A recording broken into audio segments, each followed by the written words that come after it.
നിയമസഭയിൽ ഇപ്പോൾ നടക്കുന്നത് നിയമനിർമ്മാണ പ്രക്രിയയല്ല, അവസാന നിമിഷത്തെ കള്ളക്കളിയാണ്.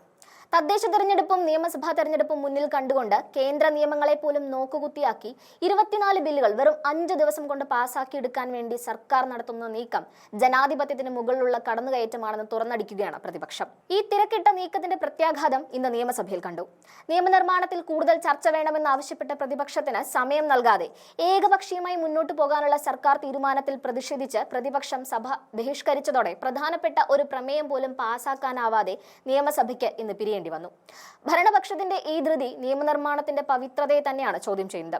മുൻപ് പ്രതിപക്ഷത്തായിരിക്കുമ്പോൾ ഒരു ദിവസം 3 ബില്ലിൽ കൂടുതൽ സഭയിൽ കൊണ്ടുവരരുതെന്ന് വാശി പിടിച്ചവരാണ് ഇന്ന് കൂട്ടത്തോടെ ബില്ലുകൾ ചർച്ചകളില്ലാതെ പാസാക്കി വിടാൻ തീരുമാനിച്ചിരിക്കുന്നത്. സ്പീക്കറുടെ അധ്യക്ഷതയിൽ ചേർന്ന കാര്യോപദേശക സമിതി യോഗത്തിൽ പ്രതിപക്ഷ നേതാവ് വി ഡി സതീശൻ ഈ നീക്കത്തെ ശക്തമായി എതിർത്തിരുന്നു. കൂടുതൽ ബില്ലുകൾ പാസാക്കണമെന്ന് സർക്കാരിന് വാശിയുണ്ടെങ്കിൽ അതിനുവേണ്ടി കൂടുതൽ ദിവസം സഭ ചേരാനും വിശദമായ ചർച്ച നടത്താനും അവസരം ഒരുക്കണമെന്ന പ്രതിപക്ഷത്തിന്റെ ആവശ്യം മുഖം നോക്കാതെയാണ് ഭരണപക്ഷം തള്ളിക്കളഞ്ഞത്. ഇന്ന് കഴിഞ്ഞാൽ ഇനി അടുത്ത മാസം 6 മുതൽ 10 വരെയാണ് സഭ സമ്മേളിക്കുക.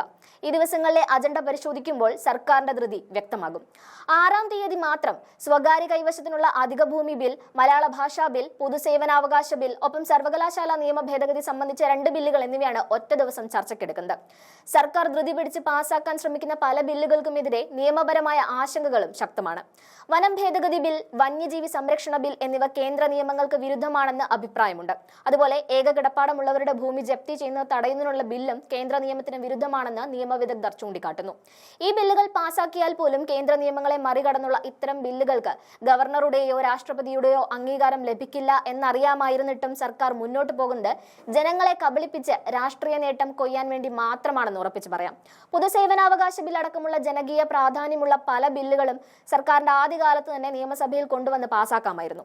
എന്നാൽ അധികാര കാലാവധി തീരാറായപ്പോൾ തിരക്കിട്ട് നിയമസഭയെ റബ്ബർ സ്റ്റാമ്പാക്കി മാറ്റുന്ന ഭരണപക്ഷത്തിന്റെ ഈ ധിക്കാരപരമായ നടപടി നിയമനിർമ്മാണ പ്രക്രിയയുടെ പവിത്രതയെ തന്നെ ചോദ്യം ചെയ്യുന്ന ഒന്നാണ്. ഈ ധൃതി തുടർന്നാൽ വരുന്ന ദിവസങ്ങളിൽ നിയമസഭ കൂടുതൽ പ്രക്ഷുബ്ധമാവാനുള്ള സാധ്യതകളാണ് തെളിയുന്നത്.